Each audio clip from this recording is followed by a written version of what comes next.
Hello student, स्वागत है आपके अपने यूट्यूब चैनल पर। तो हम लोग आज देखने के लिए जा रहे हैं क्लास 10th एनसीईआरटी का मैथ है एक्सरसाइज 3.1 यहाँ पर हमारा होने वाला है। और यहाँ पर हम देखने वाले हैं इंट्रोडक्शन यानी कि परिचय देखने वाले हैं। 3.1 को करने से पहले क्या क्या हमको समझना है, क्या क्या जानना है, क्योंकि ऐसे सीधे जाओगे करने के लिए तो हो सकता है कि एक्सरसाइज कर लो थोड़ी थोड़ी से बातों को समझ करके, लेकिन हमको जानकारी तो होना चाहिए ना कि क्या पढ़ रहे हैं, किस तरह से पढ़ रहे हैं, बातों का मतलब क्या होता है। क्योंकि इसके बिना फिर क्या लगता है, पढ़ाई मुश्किल लगती है। तो हम बातों को समझेंगे तभी तो पढ़ाई आसान लगेगी। ठीक है, तो यहाँ पर हमको समझना है दो चर वाले रैखिक समीकरण। देखो यहाँ पर अगर हम बात करें, इन सारी बातों को समझेंगे। पहला तो दो आया है, फिर चर आया है, फिर रैखिक आया है, फिर समीकरण आया है। तो पहले तो इसको समझने के लिए हमको सारी बातों को समझना पड़ेगा। कौन कौन सी? चर को, रैखिक को, समीकरण को। तो हमने पहले भी, इससे पहले वाले जो बहुपद वाला वीडियो था वहां पर भी हमने बात किया था बाबू, चर का मतलब क्या होता है। देखो इंग्लिश का जितना भी अक्षर है ना, एक्स वाई जेड, है ना, ए बी, कुछ भी ले लो, alpha beta gamma lambda theta, ये सारे के सारे और भी बहुत सारे आ सकते, सारे के सारे क्या कहलाते? चर कहलाते। चर क्यों कहलाते हैं? क्योंकि इसका मान अलग अलग जगहों पर अलग अलग होता है। अब कोई अचर, चर का मान कोई अचर ही होगा, लेकिन अलग अलग जगहों पर अलग अलग वैल्यूज ये रख सकते हैं, इसलिए इसको हम लोग चर बोलते हैं। अचर किसको बोलेंगे जी? देखो अचर बोलते हैं जितने भी हमारे पास नंबर है जो अब तक हमने पढ़ा है।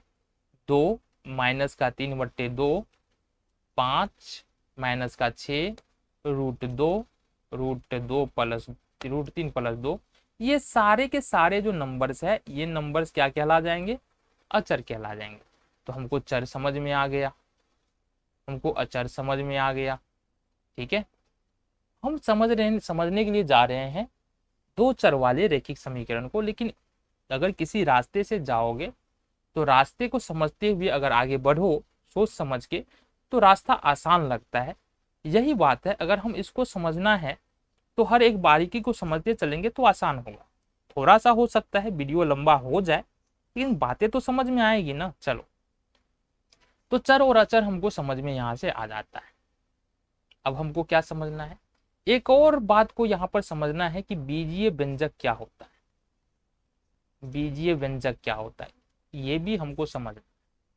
ठीक है, समझो बीजीय व्यंजक क्या होता है। ध्यान दो, अगर हम चर और अचर को गुणनफल के रूप में लिखे, मतलब 3 × x लिखे, तो ये क्या होगा?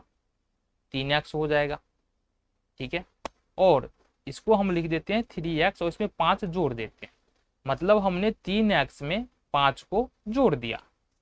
फिर यहां से देखो 4 × y करते हैं, 4y हो जाता है, 4y हो गया। और यहां पर हमने यहां पर क्या किया?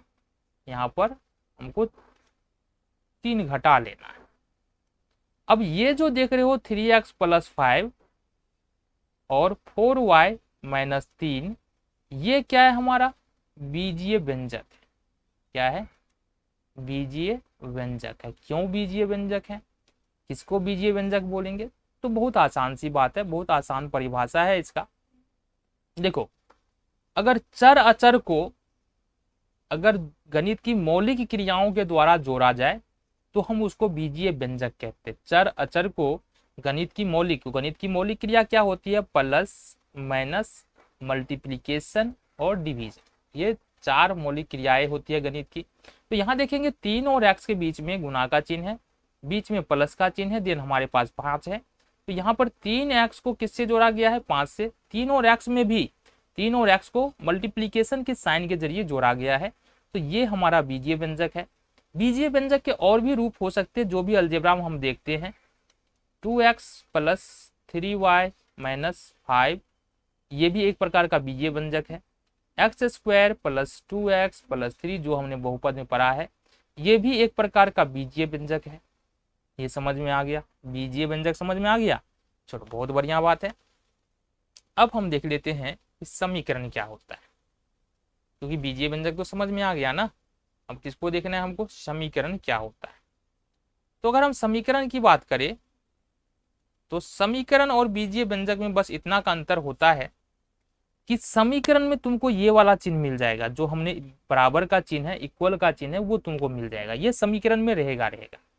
जैसे अगर हम मान लो लिख दे रहे हैं 2x बराबर 5, तो ये भी एक प्रकार का समीकरण बन गया, समझो। अब बात को समझो, जो समीकरण होगा उसमें बराबर का चिन्ह होगा और दोनों तरफ एक बीजीय व्यंजक होगा, या ये भी हो सकता है एक तरफ बीजीय व्यंजक हो, एक तरफ अचर हो, ठीक है। जैसे मान लो 2x प्लस 5 यहाँ पर लिखा हुआ है और इधर है हमारे पास x प्लस 2। अब देखो इधर भी बीजीय व्यंजक है और इधर भी बीजीय व्यंजक है, तो इसको हम लोग क्या बोलेंगे, इसको बोलेंगे हम लोग समीकरण। जो समीकरण होगा उसमें क्या होगा हमारा, दो बात ध्यान रखो, या तो दोनों तरफ बीजीय व्यंजक होगा, ठीक है, या एक तरफ बीजीय व्यंजक होगा, मतलब बराबर का चिन्ह होगा, यहां पर भी बीजीय व्यंजक होगा और यहां पर भी बीजीय व्यंजक होगा, ठीक है, या बराबर का चिन्ह होगा, यहां पर बीजीय व्यंजक होगा और यहां पर हो सकता है कोई अचर आ जाए। तो ये दोनों ही केस में क्या होता है, वो जो दोनों तरफ का बीजीय व्यंजक होता है, दोनों या तीनों ही केस में देख लेंगे वो समीकरण बन जाता है। क्या बन जाता है, समीकरण बन जाता है। देखो यहाँ पर एक तरफ 2x एक बीजीय व्यंजक है और यहाँ पर 5 क्या है हमारा अचर है। 2x प्लस 5 यहाँ LHS में भी बीजीय व्यंजक है और RHS में भी बीजीय व्यंजक है। अब एक चीज को समझो, किसी भी समीकरण के दो पक्ष होते हैं, हमेशा याद रखो, समीकरण के हमेशा दो पक्ष होंगे। समीकरण के कितने पक्ष होंगे, समीकरण के दो पक्ष होते हैं। कितने पक्ष होंगे, दो पक्ष होंगे। जो बायां तरफ होगा ये बराबर का चिन्ह है, जो बायां तरफ होगा वो बायां पक्ष कहलाएगा, ठीक है, और जो दायां तरफ होगा वो दायां पक्ष कहलाएगा, ठीक है। यानी हमने क्या कहा था कि इधर भी कोई बीजीय व्यंजक होगा और इधर भी कोई बीजीय व्यंजक होगा। बायां तरफ जो होगा वो बायां पक्ष और दाहिना तरफ होगा जो वो दाहिना पक्ष होगा। इसको LHS और RHS भी बोलते हैं, लेफ्ट हैंड साइड और राइट हैंड साइड। समझ में आ गया। जैसे कि बात करें 2x प्लस 5 बराबर x प्लस 2 एक समीकरण है, जिसमें अगर LHS की बात करें तो 2x प्लस 5 है, यानी कि बायां पक्ष 2x प्लस 5 है, और दाहिना पक्ष की बात करें तो यहाँ पर x प्लस 2 है। तो ये बातें यहाँ से क्लियर हो जाती है। एक और ले लेते हैं, 2x प्लस 5 बराबर 7। यहाँ पर अगर हम बात करें बायां पक्ष की तो बायां पक्ष हमारा 2x प्लस 5 है और दाहिना पक्ष यहाँ पर 7। तो ये बातें यहाँ से हमको समझ में आ जाती है, बायां पक्ष और दाहिना पक्ष का क्या मैटर है, ठीक है। अब देखते हैं, समीकरण तो समझ में आ गया। अब देखो एक चर वाले रैखिक समीकरण, एक चर वाले रैखिक समीकरण क्या होता है, वाले रैखिक समीकरण। समझो बात को, एक चर वाले रैखिक समीकरण की यदि सामान्य रूप की बात करेंगे तो ये हमारा होगा ax प्लस b बराबर 0। जहां पर अगर हम देखें a और b क्या है, अचर है। a और b क्या है हमारा, अचर है। इस बात को ध्यान से देखो। क्या बता रहे हो सर जी, समझ नहीं आ रहा है, ax b क्या लिख रहे हो। देखो ये जो हमको इस प्रकार से नजर नहीं आएगा, इसके उदाहरण की बात करें तो हमको समझ में आएगा। हम देखे हैं 2x प्लस 5 बराबर 4, ऐसा कहीं पर लिखा हुआ मिलता है। तो यहाँ पर देखो चर कितना है, या इंग्लिश के लेटर्स कितने हैं, एक है, तो ये एक चर वाले रैखिक समीकरण है। अगर हम लिखते हैं 5x प्लस में माइनस में 4 बराबर 7, तो ये भी एक चर वाला रैखिक समीकरण है और ये भी एक चर वाला रैखिक समीकरण। बात को समझो, क्योंकि चर की संख्या कितनी है, एक है। सर ये बता दो कि एक चर वाले रैखिक समीकरण का हल क्या होता है। देखो समीकरण का हल, समीकरण के हल की बात करें ना, का हल, तो देखो चर का मान होगा, चर का कोई मान होगा, और उस चर के मान को समीकरण में चर के स्थान पर यदि हम प्रतिस्थापित कर दे, रख दे, तो समीकरण का LHS और RHS बराबर हो जाएगा, तो वह चर का मान उस समीकरण का हल कहला जाएगा। सपोज समझा दो सर जी, तो समझाने के लिए बैठे हम यहाँ पर। हमारे पास एक साधारण सा समीकरण है 2x प्लस 5 बराबर में 4। यहाँ पर अगर इसके हल की बात करें तो माइनस का 1/2 है। अब ये माइनस का 1/2 कहाँ से आया, ये सोचने की बात है और सोचेंगे, बाद में डिस्कस करेंगे इसके बारे में। तो माइनस का 1/2 है, जिसको अगर माइनस का 1/2 यहाँ पर रखते हैं, देखो कोर्स 2x के जगह पर रखो माइनस का 1/2 प्लस 5 और बराबर में 4। देखो ये हमारा LHS है और ये RHS है, मतलब ये LHS बोलेंगे और ये RHS बोलेंगे। अगर ये मान रख रहे हैं समीकरण के अंदर में और LHS RHS दोनों बराबर आ रहा है, इसका मतलब माइनस का 1/2 इस वाले समीकरण का हल है। ये बात समझो। तो 2 से 2 यहाँ से कैंसिल हो जाएगा, माइनस का 1 प्लस 5 बराबर का 4 हो जाएगा। यहाँ से देखो 5 में से घटा लेंगे तो बचेगा हमारा 4 बराबर का 4। अब देखो यहाँ से 4 बराबर का 4, LHS और RHS दोनों बराबर आ रहा है, इसका मतलब माइनस का 1/2 इस समीकरण का क्या है, हल है। बातें समझ में आ गई, आ रही है कि नहीं आ रही, बात समझ में आ रही है ना, चलो जी बहुत बढ़िया है। अब देखो यहाँ से ये तो एक चर वाले रैखिक समीकरण का बात हो गया, हमको तो बात करना है दो चर वाले रैखिक समीकरण के बारे में ना। तो यहाँ से देख लेते हैं हम लोग दो चर वाले रैखिक समीकरण के बारे में। दो चर वाले रैखिक समीकरण क्या देखना है अपने को, दो चर वाले रैखिक समीकरण, इसी के बारे में तो देख रहे हैं। देखो शुरू में हमने क्या क्या बात किया था, चर चर के बारे में बात किया था, समझ लिया। रैखिक के बारे में बात किया, इसको अभी तक हम लोग क्लियर नहीं किया। समीकरण के बारे में हमने समझ लिया, ठीक है। अगर चर एक है तो एक चर वाले रैखिक समीकरण, और चर दो है तो दो चर वाले समीकरण। रैखिक का मतलब होता है कि घात का एक होना। क्या होगा, घात का एक होना। यहाँ पर हमने जितना उदाहरण लिया है इस वाले में, यहाँ देखो घात एक है, घात एक है, घात एक है, घात एक है, और साथ ही साथ जितने भी समीकरण हमने उदाहरण में लिया है यहाँ भी, ये सारे सारे एक घात वाले मतलब रैखिक समीकरण है। दूसरी बात है एक ही चर नजर आ रहा है तो एक चर वाले है, तो इस सबको हम लोग एक चर वाले रैखिक समीकरण कहते हैं, ठीक है। अब हमको देखना है दो चर वाले रैखिक समीकरण। तो दो चर वाले रैखिक समीकरण का यदि हम लोग सामान्य रूप देखेंगे तो सामान्य रूप जो निकल के आएगा वो आएगा ax plus by plus c बराबर में 0। ये हमारा दो चर वाले रैखिक समीकरण का जो है वो सामान्य रूप। फिर से समझ में नहीं आया, कैसे बता रहे हो, आएगा समझ में, क्यों नहीं आएगा। देखो उदाहरण देखेंगे ना तो अपने आप समझ में आएगा। ये जो समीकरण होगा हमारे सामने कैसे आएगा, ये समीकरण हमारे सामने आएगा इस फॉर्म में 2x प्लस वाई प्लस 3 बराबर 0। ये ऐसे आ सकता है, या 5x प्लस 6y बराबर 4, ये ऐसे आ सकता है, 9th क्लास में हम लोग देखे हैं, ठीक है। या 3x माइनस 2y बराबर -1, ऐसे भी आ सकता है। और भी उदाहरण देखो, क्योंकि उदाहरण क्या करता है, दिमाग को सहूलियत देता है। उदाहरण जब देखते हैं तो बातें हमारी समझ में आता है, ठीक है। तो यहां से देख लेते हैं 6x बराबर 2x प्लस 3, तो यहां से भी हमको समझ में आ रहा है इस फॉर्म में भी ये समीकरण होगा। इसके अलावा 6y बराबर -2x -4, इस फॉर्म भी समीकरण हो सकता है।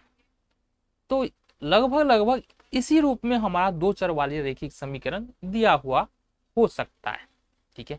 तो ये बातें समझ में आ गई। अब देखो यहाँ पर दो चर वाले ये रैखिक समीकरण क्यों है, क्योंकि चर देखो कितना है, दो है, एक्स है वाई है, दो चर है, एक्स है वाई है, दो चर है, एक्स है वाई है। इसके जगह पर दूसरा भी हो सकता है, पी भी हो सकता है, क्यू भी हो सकता है, टी भी हो सकता है, एम भी हो सकता है, एम भी हो सकता है, पी भी हो सकता है। समझो ना, जैसे कि अगर हम लिख रहे हैं 6k प्लस 2p बराबर 4, तो यहाँ चर बदल गया लेकिन है तो दो ही अलग अलग चर ना, तो ये दो चर वाले रैखिक समीकरण ही कहलाएगा। समझ में आ गया जी, आया कि नहीं आया, आ गया ना। चलो आ जाओ आगे देखे जरा। तो दो चर वाले रैखिक समीकरण हमको समझ में आ गया। दो चर वाले रैखिक समीकरण का हल कैसे जांच करेंगे, चेक करेंगे। तो मान लो हमारे पास एक समीकरण है 2x प्लस 3y बराबर 5, ये एक समीकरण है, ठीक है। अब इस वाले समीकरण का हल अगर मान लो x बराबर हमारे पास बोल रहा है 1 और y बराबर बोल रहा है 1, तो कैसे जांच करेंगे कि ये समीकरण का हल है या इस समीकरण का हल होगा क्या? इस समीकरण का हल वैसी संख्या होगी, x और y का वैसा मान होगा जो x और y के जगह पर रखने पर LHS और RHS समीकरण का बायां पक्ष और दायां पक्ष बराबर हो जाएगा। देखो यहां से हमने रखा है x बराबर 1 और y बराबर 1, देखते हैं मान रख करके। तो 2 और x के स्थान पर हम लोग रखने वाले हैं 1 को प्लस 3 और y के स्थान पर भी हम लोग रखने वाले हैं 1 को। ये RHS में 5 है हमारे पास, तो 2 गुने 1 2 हो जाएगा प्लस 3 गुने 1 3 हो जाएगा, हमारे पास 5 है। 3 2 5 बराबर 5। मतलब इस समीकरण का दायां भाग बाएं भाग के बराबर हो जाता है जब x बराबर 1 और y बराबर 1 होता है। मतलब जो 2x प्लस 3y बराबर 5 है, तो x बराबर 1 y बराबर 1 इस वाले समीकरण का हल कहला जाएगा, क्योंकि दोनों पक्ष बराबर है ना, हमारा LHS और RHS क्या है, बराबर।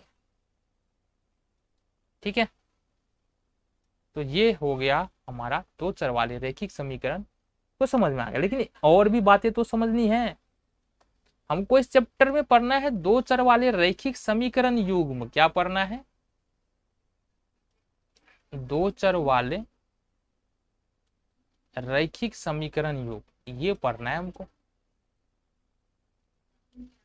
समीकरण युग्म। चलो ये देखना है। अब ये क्या होता है, देखो हमको पता है कि दो चर वाले जो रैखिक समीकरण होता है उसका सामान्य रूप क्या होता है, सामान्य रूप होता है a1x plus b1y plus c2 बराबर 0। फिर अगर एक और समीकरण ले ले a2x plus b2y plus c2 बराबर 0, ये समीकरण का एक जोड़ा हो गया। क्या हो गया? ये समीकरण का एक जोड़ा हो गया। जब समीकरण के एक जोड़े को लेकर के जब हम कोई क्वेश्चंस करते हैं, कोई समस्या का समाधान निकालते हैं, तो वो समीकरण क्या कहला जाता है? वो समीकरण दो चर वाले रैखिक समीकरण युग्म कहला जाता है। बातें समझ में आई?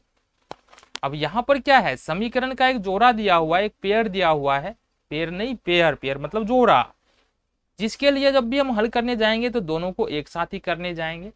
ठीक है, हल करने की अलग अलग विधियां होती है जो आगे एक चैप्टर में हमको देखना है। तो अगर इसको हल करने के लिए जाएंगे तो दो अलग अलग प्रकार एक ही साथ जाएंगे, तो इसको हम लोग दो चर वाले रैखिक समीकरण युग्म कहते हैं।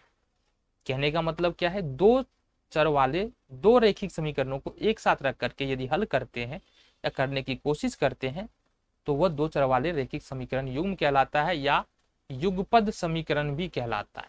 क्या कहलाता है? युगपद समीकरण कहलाता है। ठीक है, अब उदाहरण से समझेंगे आगे।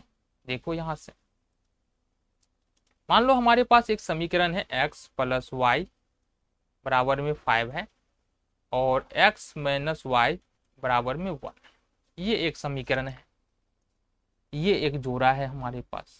ठीक है, तो यहां से अगर हम देखो x का मान 3 रखे और y का मान 2 रखे, तो हमको पता करना है क्या यह एक मान x का 3 y का 2 इस दोनों समीकरण को सेटिस्फाई करता है क्या?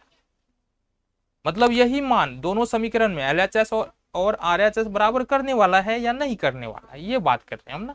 चलो देखें, तो मान लो ये समीकरण नंबर 1 मान लेते हैं और ये समीकरण नंबर 2। अब मान लो किसी व्यक्ति का घर है तो घर का नाम तो देना पड़ेगा ना, तो इसको हमने समीकरण 1 मान लिया, समीकरण 2 मान लिया।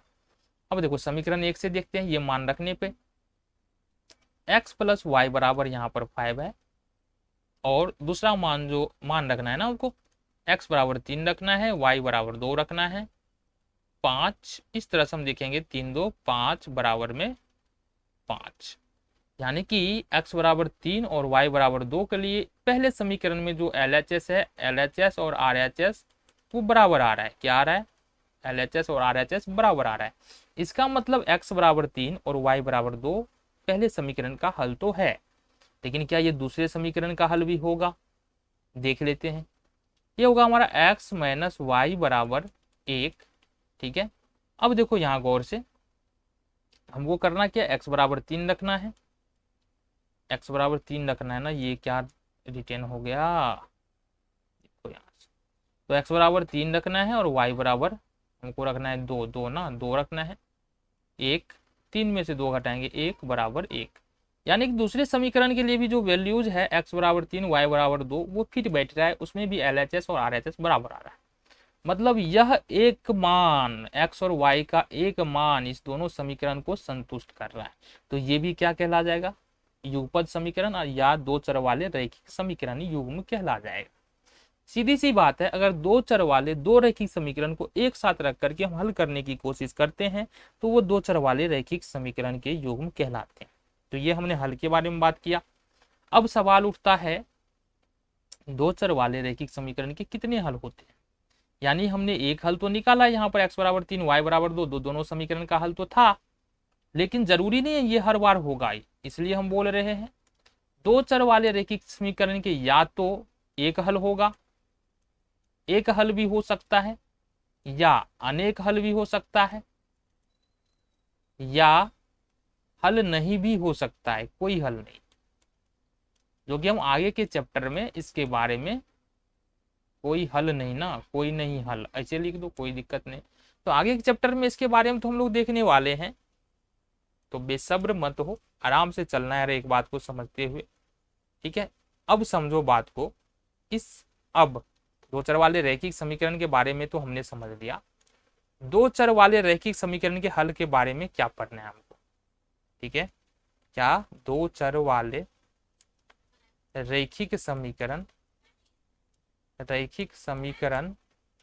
के